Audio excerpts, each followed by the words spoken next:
What's going on, everyone? So, reports have came out that the Los Angeles Lakers are looking for defensive guards. That's what they want. They want defensive guards and interior presence. They want a center, but kind of like Valanciunas, right? They know it's backup center, not really like that starting caliber center. They're more focused on the perimeter, which is good. I have talked heavily about how you need perimeter should be your main focus, right? I know a lot of people look at the rebounding and, Anthony Davis playing the center position. As long as LeBron is on this team, he is going to play the power forward. Can he play the three in spots? Sure. But full-time three, it's not going to happen. Right?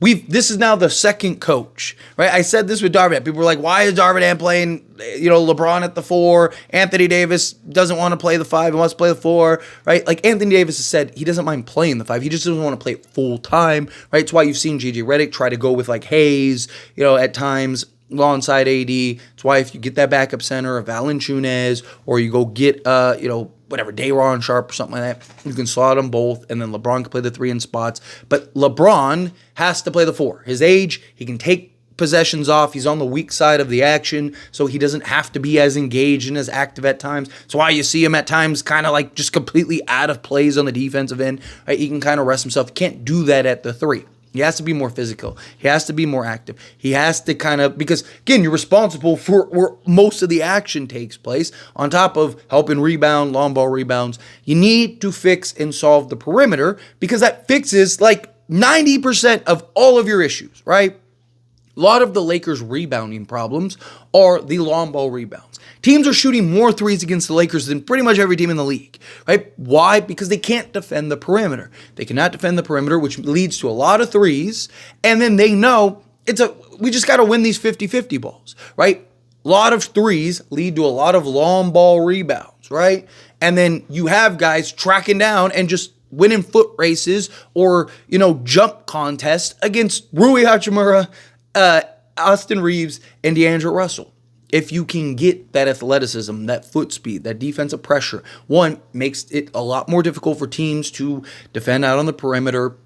Anthony Davis has got the interior lockdown. You're not worried about the interior. Lakers don't have an interior issue. Lakers have a perimeter issue. I also see a lot of people talk about, Jokic. Jokic has not been the problem. Go look at the Warriors or the Lakers and Nuggets games.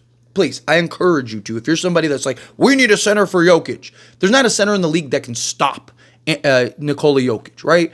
Anthony Davis did his best version of outplaying Jokic and really, in many ways, did, and they still lost. Why? Because Jamal Murray, Michael Porter Jr., KCP, all these guys just elevate. Every time Jamal Murray plays the Lakers, it's like he's prime Michael Jordan.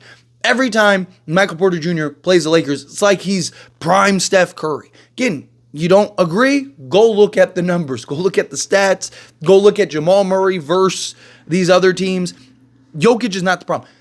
Minnesota didn't win because they shut Jokic down. Jokic averaged 30, 11, and 8 in that series, going up against Rudy Gobert, who's a 4-time Defensive Player of the Year at center position, and Karl Anthony Towns, who actually defended Jokic better than Rudy Gobert. They had 2 7-footers, one of which is a 4-time Defensive Player of the Year, and Jokic averaged 30, 11, and 8 against them. Like, it's not a content. Jokic isn't the problem. Jokic isn't so good we have no answer and we can't stop him. It's containing everyone else. You have to be able to defend out on the perimeter. We can't defend on the perimeter. Go look at that Minnesota and Denver series, right? Go look at it. I encourage you to.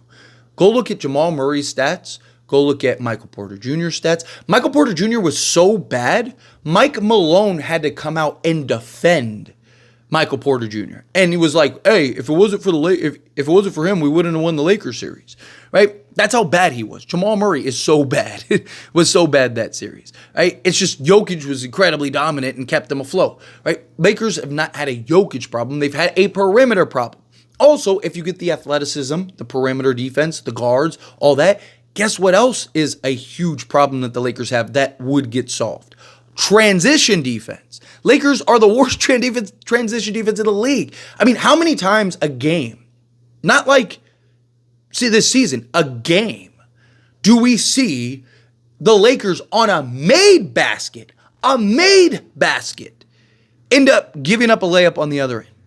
Because they're not getting back quick enough in transition. Why? Because we just don't have the athletes to get back and all back. Also, when you don't have the athletes in the defense and the perimeter, when your offense, stiffs up and you can't buy a bucket, it looks a lot worse, right? This isn't ideal. I'm not saying that they should do this, but let's say you had a healthy Jared Vanderbilt. Max Christie, Jared Vanderbilt, and Cam Reddish out there with LeBron James and Anthony Davis, yes, offensively would probably not be great, but it would look so much better than when D'Lo, Rui, and Austin Reeves with LeBron James and Anthony Davis are out there and they're not scoring, right? Because you have athleticism. You have guys that they can defend, they can help rebound, they can chase down loose balls, they can get back in transition, right? Like they would be able to help contain the opposing team so they're not just running up the score, right? And then, you kind of trickle in points here and there, right? Again, I don't advise that that's something that they should do, but the point being that I'm trying to get across and highlighting is the perimeter athletes, getting real athletes. Look at all these young teams every year, right? You have this year the Houston Rockets. Before it was, the Sacramento Kings and the Memphis Grizzlies, and and every year they're a first round exit, right? They're usually top 3 seed in the West Coast because they're just a bunch of good young athletes that can just give the effort and energy. So many people talk about the Lakers' lack of energy, the Lakers' lack of effort. Is it really that, or is it just we don't have the pieces that are good enough to mask that stuff? Again, when you can't score and then you can't defend and you can't get back in transition and you can't rebound and it makes things look so much worse. But when you have the athletes and you can't score, but you can get stopped so the other team isn't on a 20-0 run or 20-5 run or anything like that. Like it changes things. It doesn't look as bad. Yes, it's still bad, but there's better bad, and then there's just like this is a disaster. Lakers more often than not are a disaster because again, Austin Reeves, when he's not scoring and cooking, what else does he give you? Not a great athlete, doesn't apply rim pressure, isn't good with ball pressure, right? Lakers have one of the worst ball pressure stats in the league, and who's on ball more than ever in his career? Oh yeah, Austin Reeves, right? He doesn't defend, he doesn't get back in transition, he doesn't help with the long ball rebounds, right? Why? Because he doesn't have the athleticism. He doesn't have the foot speed to get there and do the things necessary. He's just getting blown by. Teams know that. Teams are aware. That's why they just run and gun. Go up with the pace, right? Same thing with D'Angelo Russell. If D'Angelo Russell isn't shooting the lights out, I've talked about it. He's essentially unplayable, right? Because, again, he doesn't defend, doesn't really apply rim pressure. He's done a better job this year applying rim pressure, but he's not this, explosive athlete that can just get to the rim at will, right? He doesn't get back in transition. He doesn't rebound well, right? Same thing with Rui. Rui, when he's not scoring, doing all that stuff, he's a 3 or he's a 4 masquerading as a 3. So it's awkward. It's kind of clunky. It's just, you got to get the athlete. So the fact that the Lakers are, you keep getting these reports that the Lakers understand that they need perimeter help, that they want guards, they want wings, that's the 2 key positions. Yes, they still want to address the center position, whether it's a Valanciunas, Day'Ron Sharp or something like that. They understand that that's something that, yes, they need to kind of work on and figure out, but they know perimeter is our biggest issue right now. It's why you keep hearing these reports. It's why I keep hitting on, even before these reports coming out, I kept hitting on the Lakers need perimeter issues. Again, just look at the data. Watch the games. It's very obvious. It's man, if we had some real athletes out here, this might look a lot different, right? You'd be able to hold your own. I said it last season, right? Lakers were 6-0 when Rui got put in the starting unit, and I was like, well, what happens when we're not shooting the lights out? Right? Our offense just skyrocketed. I was like, what happens when we hit that offensive wall and we can't stop anybody? And then we ran into Denver, right? I said for the regular season, it's fine. Regular season, it works. But once you get into the playoffs and you can't stop anybody, if your offense goes on any type of a standstill, that's it. Good night. And what happened? We ran into Denver. We were up 20 and lost in the second half, right? Because we couldn't score. And when you can't score, and then you can't defend, and you can't get back in transition, and you can't do all those things, you can't rebound, you're giving up offensive rebounds and all that stuff, guess what happens, right? Teams, boom, push through, power back, right?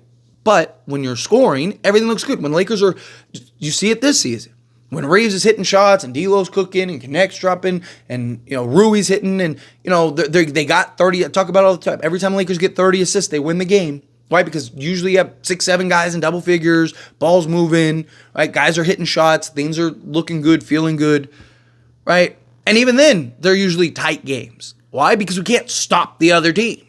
We don't get back in transition. We give up too many easy opportunities, right? Is it really an effort then, or is it just we don't have the athletes?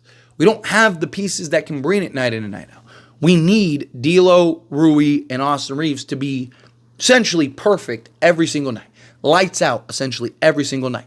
And it's just unrealistic to do, right? Where you get these athletes where it's like, okay, they don't have to be perfect every single night because they can rely on their athleticism to get stuff done, right? Like look at Russell Westbrook, right, for example. Dude was just an insane athlete. Wasn't a great shooter, right? Turnover. Like there's so many like issues with Russ, but he was such an insane athlete that he was just so overwhelming, right? You see a lot of that you see these young guys. That's more of an extreme example, but you get the point, right? And then now that he's starting to have the issues and he's not as explosive at times and can't finish at the rim the way that he can, well, now you start seeing the decline, right? But right now you need young athletes or just athletes, period. But anyway, as always, this is a discussion, and I pass a question on you. Let me know your thoughts and opinions. Do you agree? Do you disagree? However you feel, whatever your thoughts are. I'd love to hear it either way, so let me know down in the comments below. That being said, if you haven't liked this video, hit that like button. Helps me out, so we enjoy these types of videos, and I truly appreciate it. Not subscribe to the channel, hit that subscribe button. Turn on the bell notifications. Appreciate y'all. See you in the next one. Thank you.